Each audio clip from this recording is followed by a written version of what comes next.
sorry, Doctor. I have no time to discuss this logically. Remember.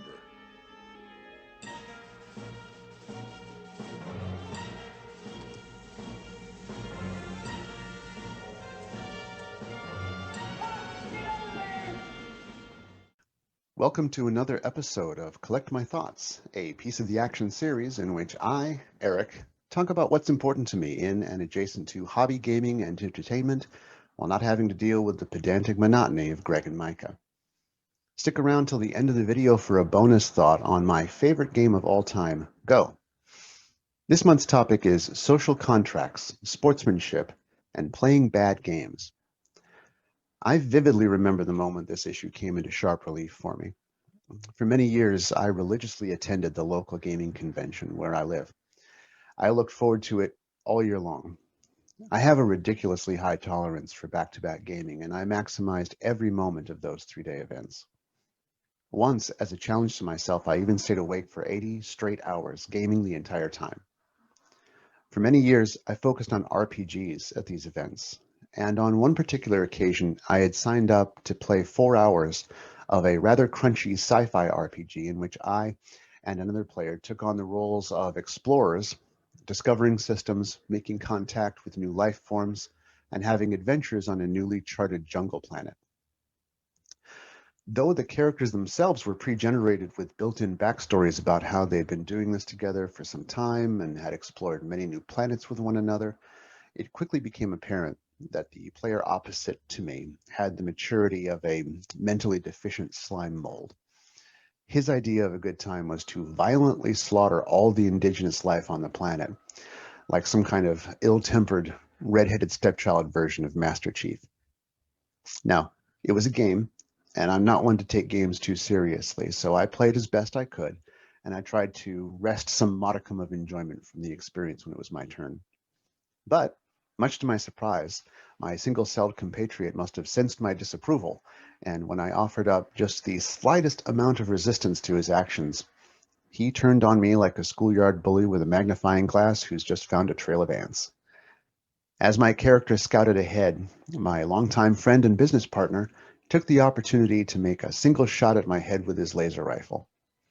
The random hit location chart in the game indicating that I had lost sight in my right eye and that due to the laser entering my character's brain, I had to lose 1d6 intelligence points.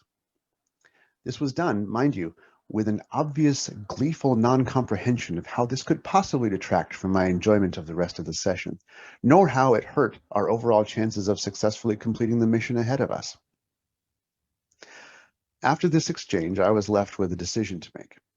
On one hand, I could play in a way that is logically consistent with the rules of the universe as I understand them, which would mean treating this like an attempt on my life, fighting back, and thereby ruining the rest of our GM's planned adventure. Or I could ignore logic, ignore the attempted murder, and have my character shrug and laugh it off as good, clean fun, thus enabling the hours ahead of us to continue as planned. I chose the latter, and I did so because of my commitment to the social contract of the game.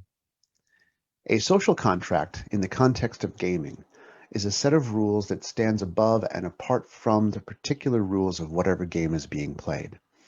They almost always include basic rules like don't cheat and play fair, but often include higher concept rules that depend on the group you're playing with. Another similar term that can extend beyond the hobby gaming culture is good sportsmanship. Being a good sport often entails social contract concepts like don't gloat and don't be a sore loser. Gonna work, no? Triunfo Napoleon. A certain level of social skill is often required to be able to determine what rules are in play at your table, because more often than not, these rules are not explicitly delineated. For example, is someone offended by certain subjects? It might be part of the social contract that these subjects are removed from any game played with that individual. I know in my personal group, we often have a rule about playing like you're going to win, even if you know you're going to lose. And of course, a popular part of many RPG social contracts is that characters should not steal from each other, or for that matter, shoot each other in their eyes. Obviously, as my opening story shows, not everyone understands or cares to abide by the social contract. But when a good social contract is adhered to, it improves the gaming experience for everyone involved. That's why even after my co-player had broken the contract, I didn't feel like that freed me of future obligation. This leads me to the last subject I want to talk about this month, that being a specific application of social contracts in gaming, playing bad games. Last month, I made a disparaging comment about the game Munchkin. Now, I don't think Munchkin is a good game. It lasts too long, it's too random, too mean, and it doesn't have enough meat on it to make up for its many flaws. That having been said, I have had some great times playing Munchkin.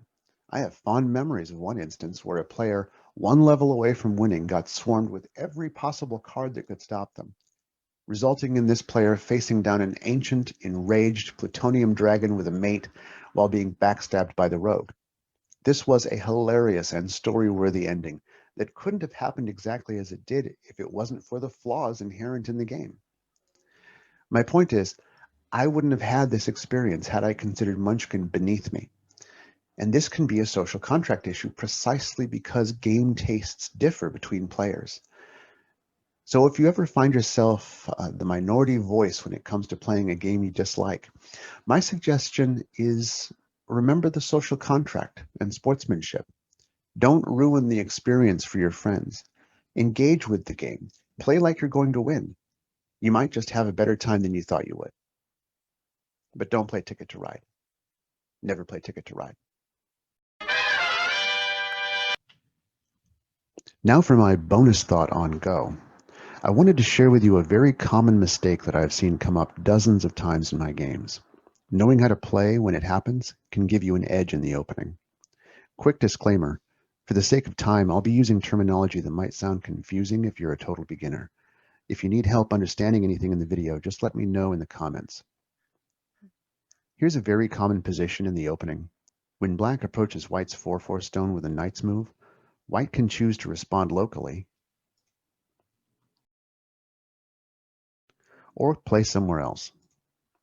If white plays away, black will often jump into the 3/3. White then has to block, and black has to extend.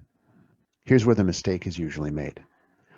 Normally it's good for white to hane here, but because of black's knight's move, white shouldn't do that. White should just play an extension. But if white hanes, black has a great sequence. First, black extends once here, thus making his cornerstones stronger. Notice that white needs to block here if he wants to keep black separated. Now, black cuts here. Everything that follows is bad for white. The best option would be for white to give away the corner, like so.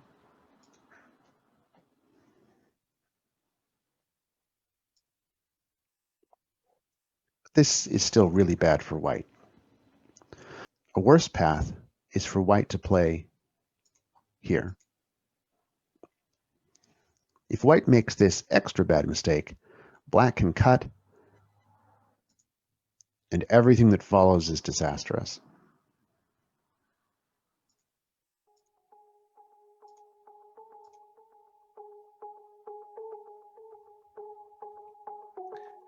Thanks for listening to me collect my thoughts. Until next time, take care.